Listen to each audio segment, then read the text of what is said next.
Greetings from my tub. I'm in here getting 5% cash back when I pay in full with PayPal. No fees, no interest. Make the most of your money this holiday with PayPal. Save the offer in the app. Ends 12/31. See paypal.com/promo terms. Points can be redeemed for cash and more. Pay in for subject to terms and approval. PayPal link and MLS 910457. Hey, welcome into Walgreens. Hi there. Hey. All right, hon. I'll grab the gift wrap, cards, and, those stuffed animals the girls want. Great. And I'll grab the string lights and some... How about I grab some cough drops? This is not just a quick trip to Walgreens. I'm fine, honey. Well, just in case. You know what they say. 'Tis the season. This is help staying healthy through the holidays. Walgreens.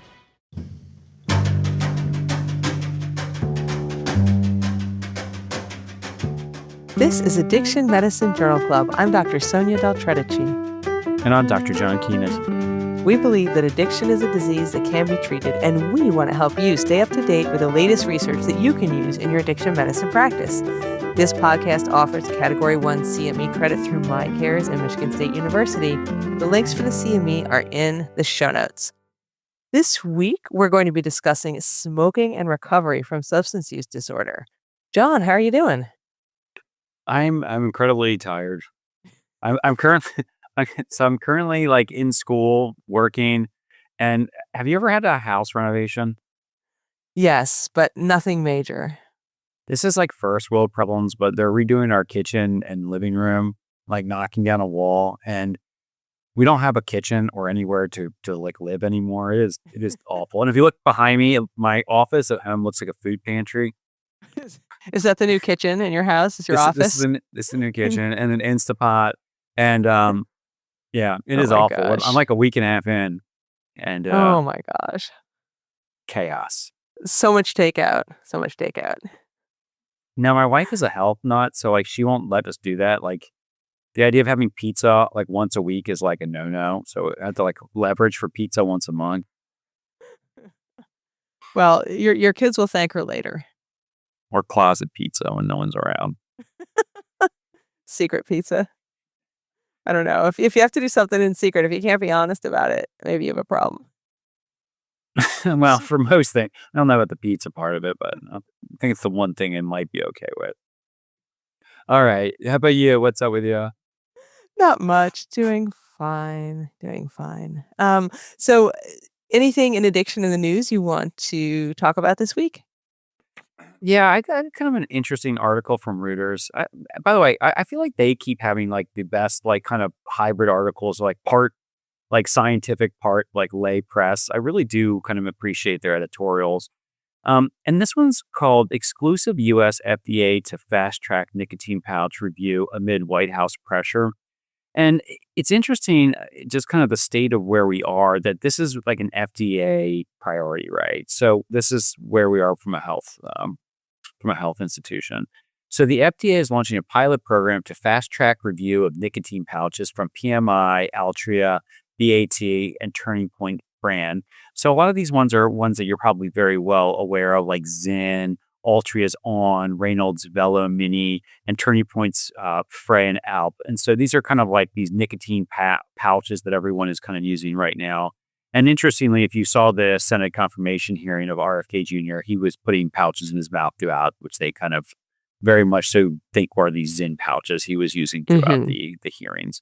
And so basically, they kind of admit that the FDA has gotten excessive pressure from the White House and Trump administration to develop a fast track protocol for nicotine products specifically. And they expect that like this new pilot program is going to have expedited reviews completed by December of 2025. So kind of really accelerating what is typically a multi-year timeframe for an FDA review of a nicotine containing product. And just for like everyone to remember, you know, it is interesting that the FDA, as part of kind of like the agreement with kind of tobacco and nicotine in the United States, they are allowed to kind of exclusively regulate the contents and what's in our nicotine products. So they do have a lot of oversight beyond just a typical like brand inclusion. And so I think that it's just very interesting that they talked about how that, you know, this kind of new streamlined priority is kind of like a priority of the new administration when it doesn't really seem like a classic utilization of our FDA. Interestingly, as well, one of them, Reynolds American BAT, they donated over $10 million in funds to the Trump line PAC. So, kind of, there was some industry funding into the current political campaign of Donald Trump. So are they trying to fast track them so that they'll be officially FDA approved as like medicines, or just FDA approved as safe, or I guess it's FDA approved to be safe. I guess they still go through an FDA approval process because it's technically like, it's like a medicinal product to a certain extent, right? It's nicotine. are they going to be Yeah. fake smoking cessation products like like Juul rebranded itself as a smoking cessation product for adults only? No, they didn't really say any of that, although I'm sure it's all there. I mean, as a harm reduction doc, I kind of do feel like these do have a place, but um, I just think it's not probably the greatest use of our FDA resources, kind of getting these out to us as quickly as possible. Right. Well, and that's the thing with any of these nicotine products. We see the same thing with vaping. Like, it's probably better than smoking. And as a smoking cessation tool, vaping is very effective because it sort of mimics the smoking experience. But as just a new product for people to get addicted to, it's not good.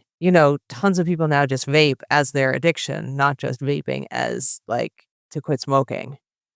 And so it's the same with these pouches. Like, sure, I guess if you're using it to quit smoking, that's great. But if you're just going to get addicted now to like nicotine pouches and tobacco pouches, like, how have we done you any good? I don't know, probably a I little bit guess if more it, so than smoking cigarettes. Yeah. but the thing with the vaping is like now all these people just vape and they didn't smoke. People only vape. And I mean, I know some people who use the nicotine pouches have never smoked. I'd be interested to see some population data because I know smoking rates are down. I wonder where if you add in like smoking rates 15 years ago compared to smoking and vaping, is it capturing the same population, or could you show like an association there, or is it totally different? Do you have more people? Like, is there a higher percentage of people engaging with this? So it's kind of capturing an audience that wouldn't even smoke. I think there'd be some interesting data there. I mean, some of the vaping data, especially in youth, shows that vaping's capturing people who didn't smoke and haven't smoked. They sort of start right with vaping. Can't tell you data on the nicotine patches.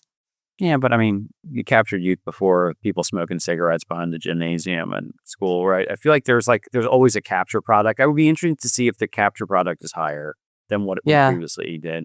I mean, it may be, right? I mean, I don't know, Captain Crunch flavor vape probably does market a little bit better to a 16-year-old or a 15-year-old than, a Marlboro cigarette. So, All right. And as we know, you can like disguise it as a highlighter and sits in your book bag. No one notices. or an exam room. Oh my gosh.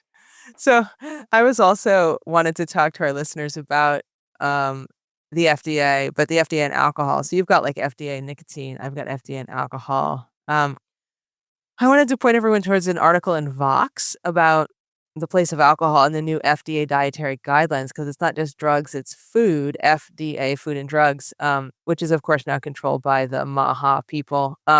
So RFK and the Make America Healthy Again people killed a major report from SAMHSA linking alcohol to poor health outcomes. So the federal government commissioned this report, but since it's under Biden and the Republicans think everything that's not from them is suspect, and because the report didn't sort of align with alcohol industry talking points, it was killed. So it was commissioned to inform the FDA's dietary guidelines. They're going to update them for 2025 to 2030. They do it every 5 years. And the Trump administration and the alcohol industry wanted to find that alcohol was good for your health so that alcohol could have a place in the dietary guidelines.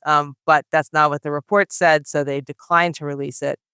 And they commissioned and then released an alternate report with researchers supported by the alcohol industry showing that alcohol is linked to improved health outcomes, which is a now discredited theory in most corners of the world. In case anyone is curious, alcohol is not associated with better health. At any level, it's associated with increased mortality, especially from cancer. That was a big part of this report that was going to be going into the FDA guidelines. So colorectal, breast, liver, oral, pharynx, larynx, and esophageal cancer are all alcohol related.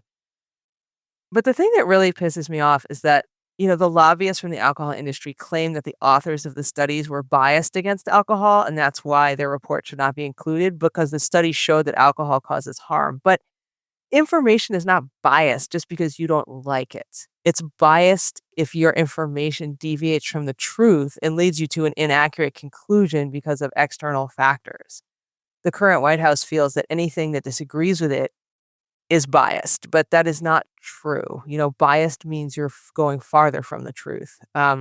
If anyone wants to read the report that was not published, it does still exist. Actually, I found it buried on a federal website, and I put a link in the show notes. So probably download your copy now before it gets disappeared, like so many other web pages. And I'll put a link to that Vox article as well. So what do you think, John? Do you think the new FDA dietary guidelines should say anything about alcohol consumption? Yeah, I mean, like, I don't know how much more data we need about alcohol that's not good for you. It's a dose-dependent poison at whatever level you use it in. I mean, I don't know. It's the idea that, like, yeah, there's bias with it just because there's a previous administration. I think that we've hit a real odd precedent here. Is it going to be like every 4 years that we just undo everything that was done in the previous 4 years, and we're going to flip-flop between these two extreme stances? It's kind of a scary time a little bit, right? Well, it's kind of scary, but no other administration just fired all the people who know stuff and replaced them with, like, you know, social media influencers and assorted grifters. So I mean, I guess in the future it could flip flop, but But in fairness, no other administration has figured out the cause of autism until now. Being right, that Tylenol. it's Tylenol. That is true because you know what? We did make fun of RFK last time we recorded, telling him he only had like 2 weeks left to solve autism because he said he'd have it done by the end of September. And here we are. So we're sorry. Tylenol.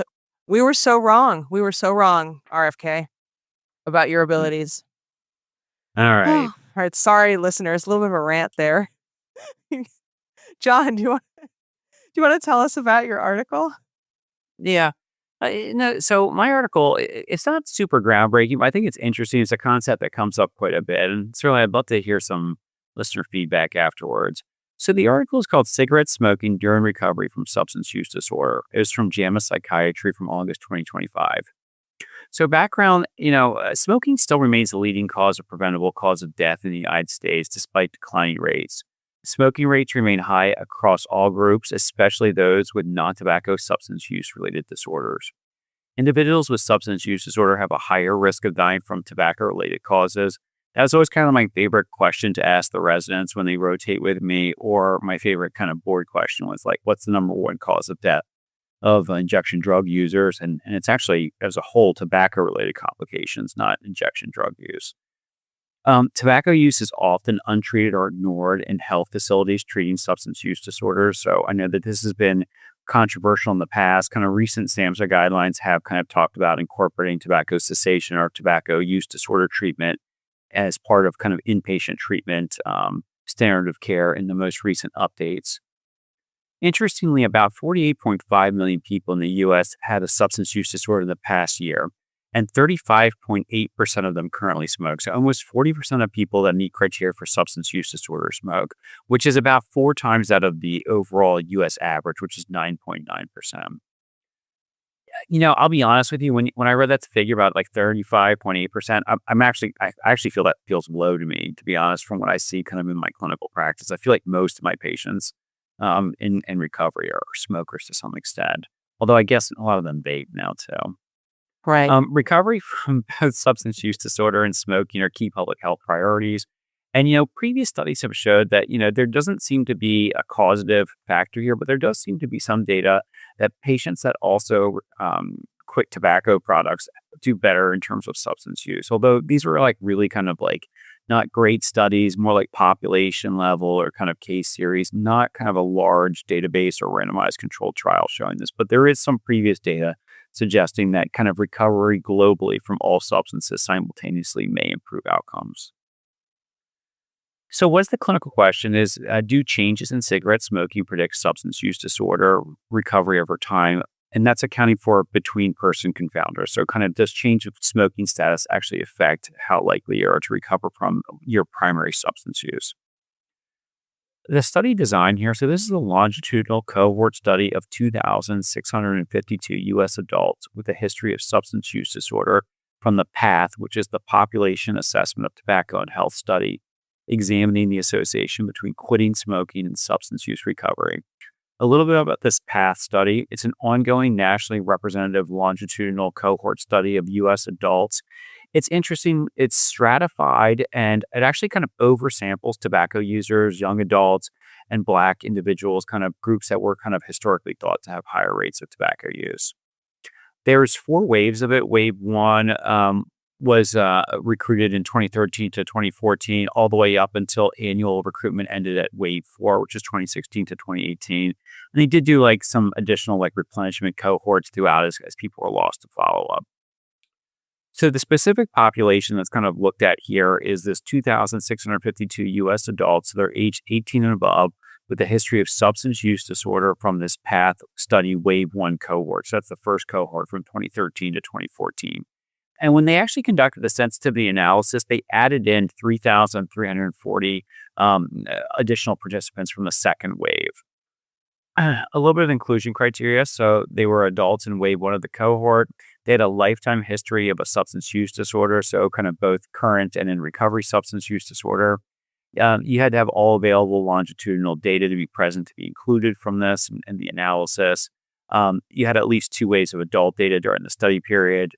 You also kind of had the reflection of a change in substance use disorder recovery status. So most of these people were a change from like not smoker to or smoker to non-smoker. No relevant missing data for inclusion. Exclusion was participants without change in substance use disorder recovery status or anyone that was missing any of these key variables. So the study protocol. So the design was a longitudinal cohort study with annual assessment over 4 waves. So wave 1 was that 2013, 2014, all the way to wave 4, 2016 to 2018. Data was collected via structured interviews from this PATH study, as previously discussed. They did smoking status measurements where they classified people as kind of never, former, or current smokers, so kind of 3 different classifications for analysis. And they did substance use disorder recovery measurements using the GAIN SS subscale, and they categorized kind of based upon the DSM-5 as either kind of current use or sustained remission. So covariates that they controlled for were mental health. So they used the PROMIS Global Mental Health Subscale, educational attainment, medical and urgent care usage, use of smoking cessation medications like varenicline or bupropion, and urbanicity based upon geocoded addresses. So they did kind of like some population and geographical cohorting. The primary outcome was substance use disorder recovery. So via this kind of global appraisal of individual needs short screener, so the GAINS SS subscale. They also defined as sustained remission as 4 to 7 lifetime symptoms with 0 past year symptoms, and current substance use disorder was any past year substance use disorder. So it kind of doesn't include that typically like early remission subgroup that we kind of classify people as. Cigarette smoking status was classified as never, former, or current, as we talked about. And they did statistical analysis. They used this fixed effect logic regression to kind of account for time varying variables and how they affect the substance use recovery and how they would modify the smoking relationship. So what do you think about that so far, Sonya? I think it's good. I think the big problem with these studies is just, proving causation with these sort of longitudinal cohort studies, but it's a really good one. I wish there was some objective measures, instead of it being all self-reported, of course. But, you get what you get. You can only do so much. So I think it was good. Yeah. Yeah, I'd say overall, it's a lot of good information. You're right. It's not causation. This is association. And, I think that that's how we kind of start with this. I think kind of a growing data pool of association is probably a great start to answering this question. Well, I was trying to think like of my patients in recovery who've quit smoking. I don't feel like I have anyone who quit smoking while in the throes of like doing badly from some other substance use disorder. It always came later, Yeah. I feel like anecdotally, a lot of times in smoking cessation, I do have people that quit, but normally it doesn't seem like it's kind of an early goal for people. It seems like it's kind of like, I always call it like the tree of health. I feel like you have these branches whacking you in the face at the bottom. That's like, do you drink calories? Are you actively doing drugs? And then as you go up, it's like, these are like more and more that difficult to obtain. And I feel like we get to them with time. And I feel like smoking ends up being towards the top, even though it's such a powerful modifier of someone's health. Yep, takes a while. Yeah, so it's the trial ballot. So the manuscript was funded through NIDA and NIH, so that no kind of industry funding. The one author had some long-term stock holdings from General Electric, Pfizer, 3M. I really don't think that would contribute to any bias here. I appreciate the disclosure. It's a large longitudinal cohort study, so like 2,652 participants. That's pretty good size, especially when you add in the additional over 3,000 they use for sensitivity analysis. The data was self-reported, so there was no direct measures of substance use disorder treatment or also kind of no really kind of mention or accounting for any kind of medications for substance use disorder. So I thought that would have been an interesting variable. And they tried to talk about this too, that they wish they had that data as well in this analysis. And I think they tried to like surrogate account for that by kind of adjudicating like past year office visits and urgent care visits as a marker of like care contact. So it's kind of like this 5 degrees of Kevin Bacon, but I think they want that answer too. They use fixed effects modeling, so that's attempts to statistically control variables over time. And like they did a lot of the paper was talking about all the statistical analysis, kind of looking for covariate analysis, trying to figure out what modified over time. And these are really great statistical modeling techniques, but it's hard because no matter what you do with a report in this, there is always going to be an X factor that you totally can't account for. So it's interesting to see that. And I know that they're trying. So it'd be great to have this question answered at some point with like an RCT, or, it'd be a really cool to see like an RCT where you had like 2 treatment centers that one had tobacco cessation as like a prime directive and one without, and saw how people did. So something kind of more randomized. But yeah, for what we had access to here, I mean, it's a population based study. So it's great. I love the fact growing theme in the literature is this kind of idea that abstinence as the sole measure of success is probably not accurate. So I feel like we've talked about this before. I feel like now I see this almost as every paper now seems to has a disclaimer about this is a limitation of the study. And I think that kind of as a group of people in this field, I think we're starting to kind of continue to realize and emphasize that abstinence alone isn't the only marker of success and recovery. So it would be great to have some functional outcomes too, but that's a whole nother level. So maybe that kind of dream RCT of treatment centers that we just talked about. So kind of what are the results? Out of the 2,652 adults, most were male, almost 60%, 58.1%. The mean age was 39.4, so younger than me since I'm 40. Race and ethnicity, most were white, 63.1%. A minority of them were Hispanic at 17%, and non-Black Hispanic was about 14%. I thought this was kind of interesting for smoking status. Out of anyone with a diagnosis of substance use disorder, only 8.5% were never smokers. That's crazy, right? Yeah, that's amazing. So like 92% of them smoked at some point. Yeah. 92% of patients that have a substance use disorder were a smoker at some point in time, which is incredibly high. And then it's kind of interesting. They had a relatively even split here, about 47.2% current smokers and 44.3% former smokers. And then in terms of substance use disorder recovery status, that also was actually pretty balanced. About 48.4% were in recovery for the past year or more, and 51.6% were not in recovery by the definition used here, if we're going off of abstinence only.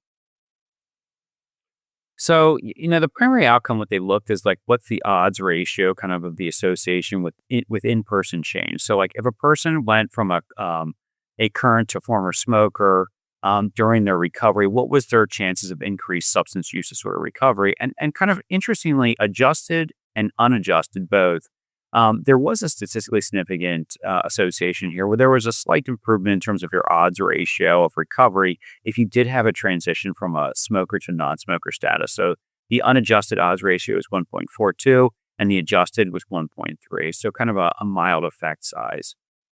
I thought kind of it was interesting, not that this was the primary question, but this does kind of tend to kind of show validity of kind of how powerful the effect size is here. But when you look at like trends in recovery over time, it actually had a significant effect as well, but that was only an odds ratio of 1.11, so a smaller effect.